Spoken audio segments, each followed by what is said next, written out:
Hi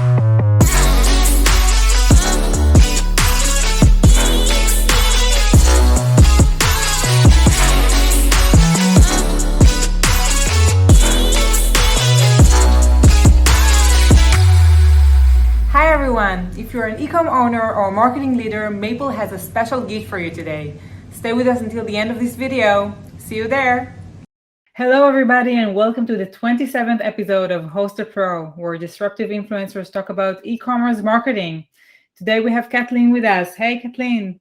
Hi, Kathleen. It's great to be here. Thank you for having me. It's great to have you. Very exciting as well. Kathleen is the SVP of Marketing at Tradeswell, right? On a mission to empower a new generation of digital-first marketplace brands. 11 years, you've been a founder and CEO of a digital agency, right? Yeah. So much experience there, and we're going to tap on this experience in this interview today. You also run a podcast of your own, right? Inbound Success Podcast? Yes. I've been doing that for about 5 years now. Amazing. So I'm sure we're going to have an amazing conversation today as well. And also named one of the top 50 B2B marketing influencers of 2021 by Top Rank. Impressive. Oh, thank you. As I was honestly shocked to be on that list, but it was very flattering. Yeah, for sure. Kudos. Oh. Great. And today we're going to speak together about measuring the ROI of cross-channel e-commerce strategies.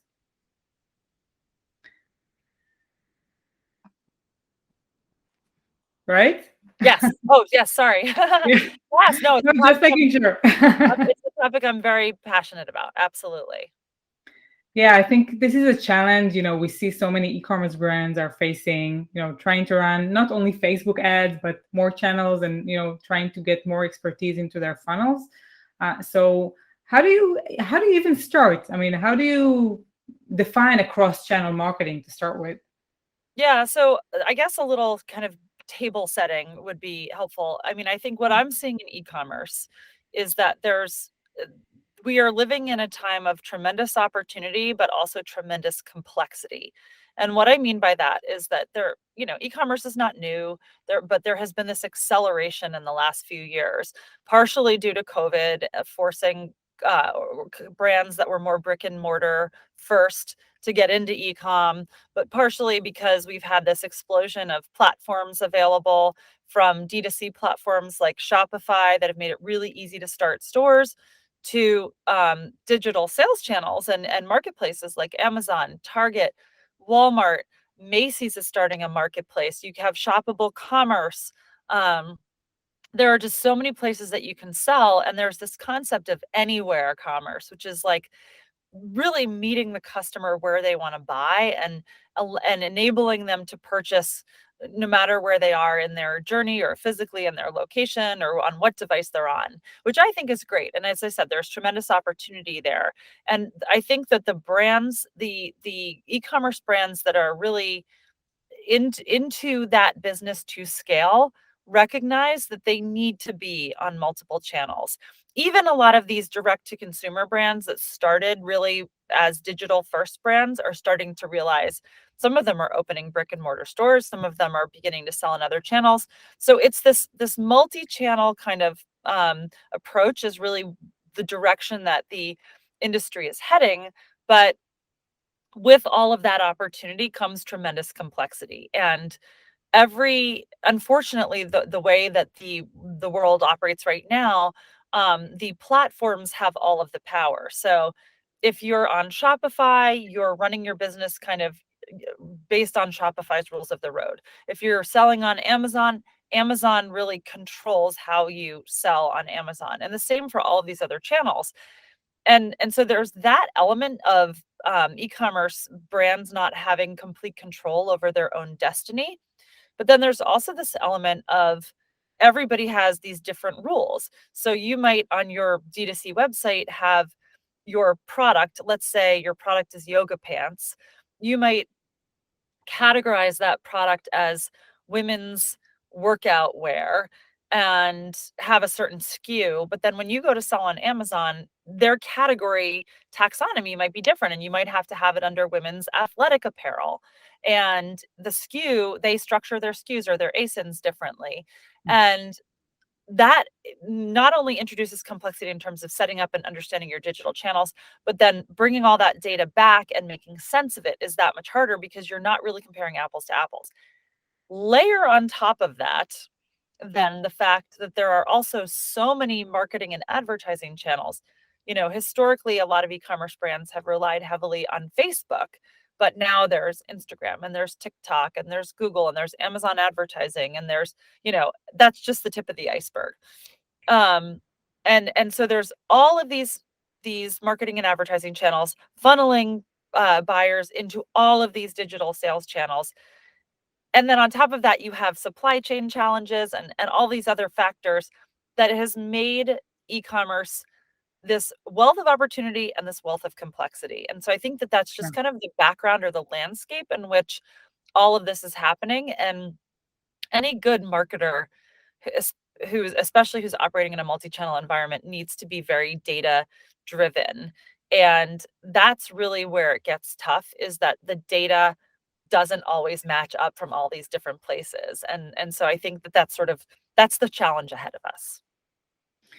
I want to take us, one step back, and I think it's fascinating to see this move from, one very linear funnel, let's say, of marketing into really tapping into the complexity of the real customer journey eventually, right? I mean, Yeah. This is how people make decisions in this overwhelming digital world.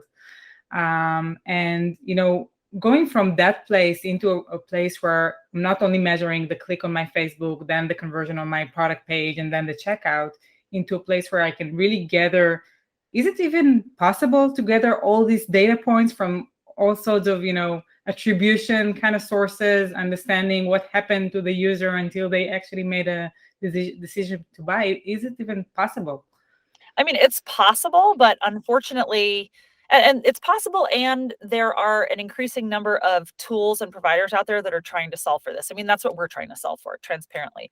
But this is not about what we're doing per se. What I will say is that it's possible, but it's like winning ugly. And so a lot of the people in e-commerce now who understand the importance of this data, because let's be honest, not everybody does.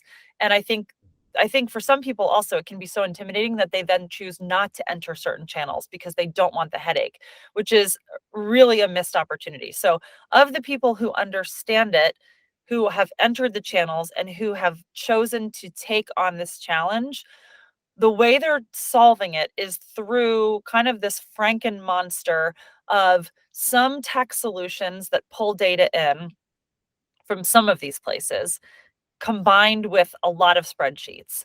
And you can get to a point where you can kind of wrangle it and make sense of it. But unfortunately, in most cases, what's happening right now is you're doing it at the expense of a lot of time and at the expense of speed. And I think this is the biggest challenge facing e-commerce brands today, is that it's an algorithmic world, right? The marketing and advertising channels are algorithmic. The sales channels are algorithmic. Like, you look at Amazon and all these marketplaces, and they have their own algorithms. And to win in an algorithmic world, you need speed. It's a little different than the classic SEO, which is also algorithmic. And if, marketers who are listening, a lot of us know SEO, and we know that it's about creating really good quality content and optimizing for what your users want to learn. But in the world of SEO, you can create a piece of content and put it out there and let it sit there, and it can pay dividends for a long time. E-commerce is different, and it's algorithmic, just like SEO is, but it's not static in the sense that you're building this asset that's then going to kind of pay dividends. You have to constantly be adjusting, because with products, there are other variables, everything from inventory availability. So you might have a very successful Facebook ads funnel leading to one of your digital sales channels, but if all of a sudden you run low on inventory, you have to turn that funnel off and focus somewhere else. And we've all heard about the tremendous supply chain challenges. Yeah. And similarly, The competitive landscape is such that it's not just about promoting a single product at a single price. There's discounting that can drive changes. There's product bundling, buy this one, get this one free, or get a 3-pack instead of a 1-pack.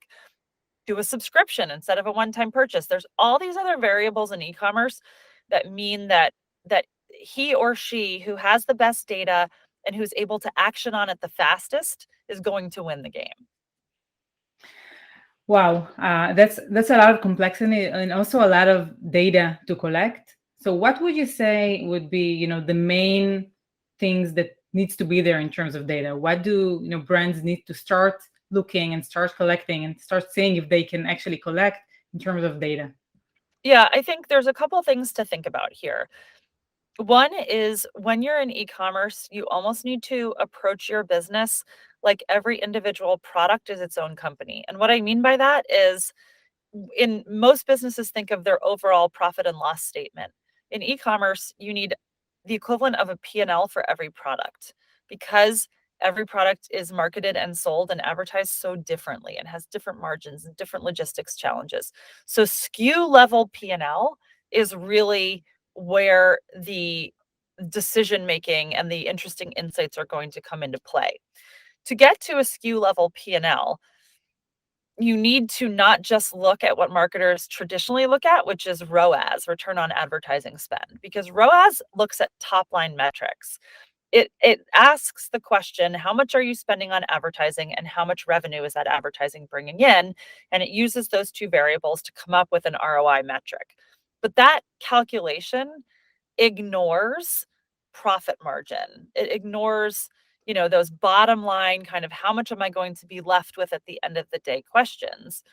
And so, I believe at least that while ROAS is an interesting data point, you need to layer in data on your cost of goods sold to really understand your net margin, and focus your marketing and advertising efforts on the products that are delivering the highest net margin percentage for you as a company and where you have the inventory to service it. And so in terms of the important data points, look at ROAS, but really look at net margin. And look at that SKU level P&L by product to begin to be able to understand where you should best put your efforts.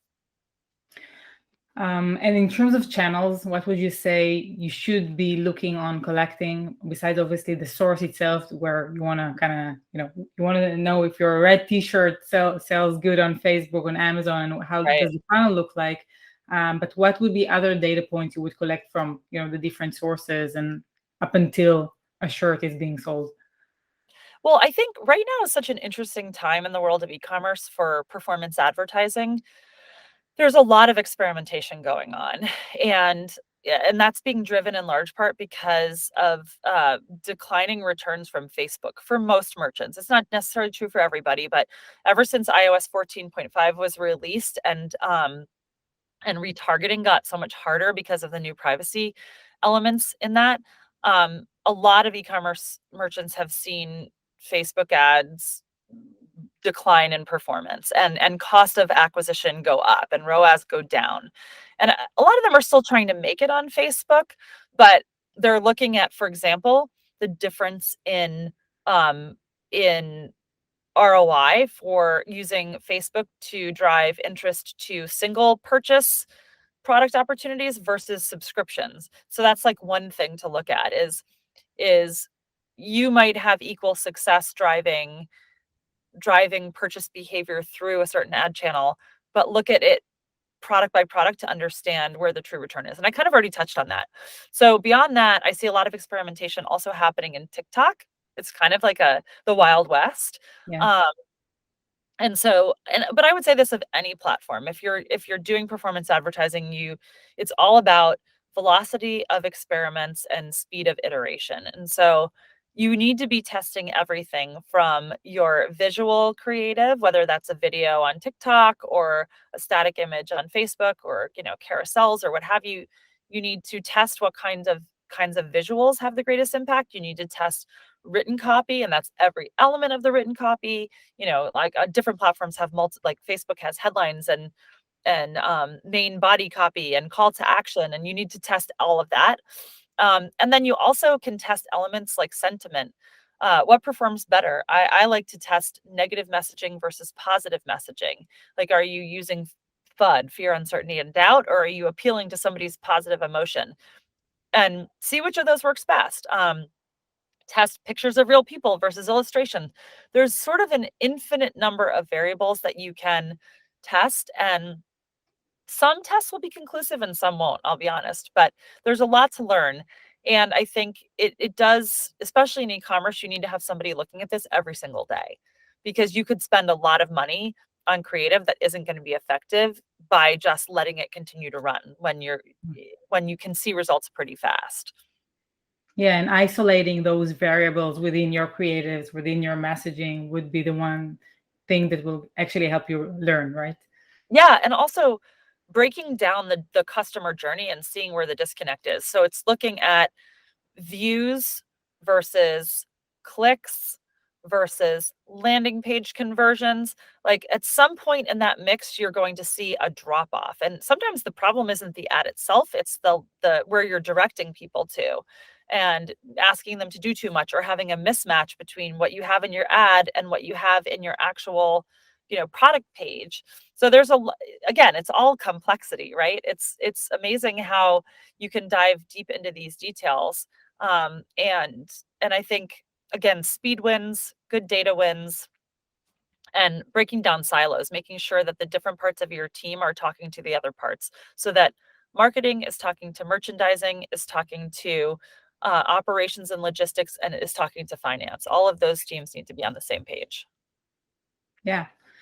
It looks like there is a lot of certainty we can get from this data on one hand. On the other hand, post iOS 14 and, everything that happened in terms of tracking, I think a lot of brands are also saying, hey, if we can't really track it, let's go for contribution rather than attribution.